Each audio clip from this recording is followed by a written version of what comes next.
ते काही एक्झिट पोलचे सर्वे आले, यामध्ये महायुतीचं सरकार पुन्हा स्थापन होताना दिसतं आहे. काय सांगाल यावर?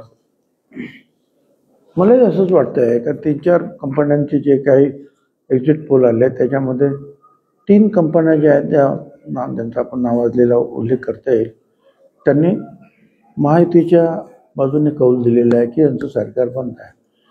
आणि मलाही सुद्धा तसं वाटतं, पण 6 महिन्यामध्ये ज्या ज्या गोष्टी म्हणजे लाडकी बहीण योजना असेल, शेतकऱ्यांना वीज बिल माफ करण्याचा प्रश्न असेल, शेतकरी सन्मान योजना ज्या 12,000 15,000 रुपये करायचा असेल, मुलींना फुकट शिक्षण देण्याचा मुद्दा असेल,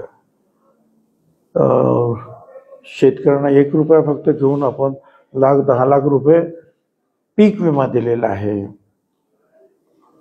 अर्ध एसटीचं भाडं केलं महिलांचं, आणि आपण सांगितलं सुद्धा की महिलांना आम्ही 1,500 रुपयाच्या ऐवजी आता 2,100 रुपये देऊ, अर्ध भाडं आहे ते पूर्ण भाडं माफ करू एसटीचं.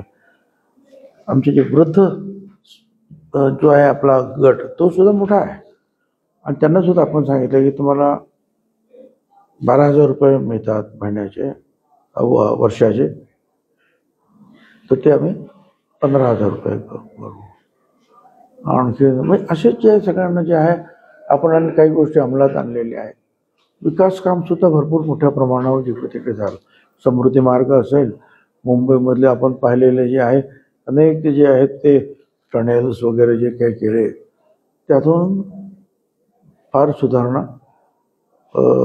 डेव्हलपमेंट झालेली आहे, विकास झालेला आहे. या सगळ्या गोष्टीचा विचार करून मागच्या 6 महिन्यापूर्वीचा जो काही महाराष्ट्रामध्ये लोकांचा कल होता तो आता बदललेला आहे. त्यावेळेला संविधान अमुक तमुक अशा अनेक गोष्टीचा विचार मांडला गेला, तो म्हणजे गैरसमज पसरवले गेले. आणि मोदी साहेब प्रधानमंत्री झाल्यानंतर पहिलं काम त्यांनी संविधान जे आहे उच्च स्थानावर ठेवून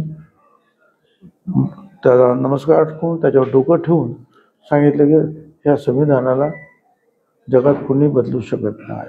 एक विश्वास लोकांमध्ये निर्माण केला, आणि त्याचा परिणाम असा झाला की जे काही मागच्या वेळेला जो काही फटका बसला किंवा महाराष्ट्रामध्ये घडलं, तिथून महाराष्ट्र पुन्हा इथं मागे फिरला आणि महायुतीच्या पाठीमागे उभा राहतोय असं एक चित्र आहे.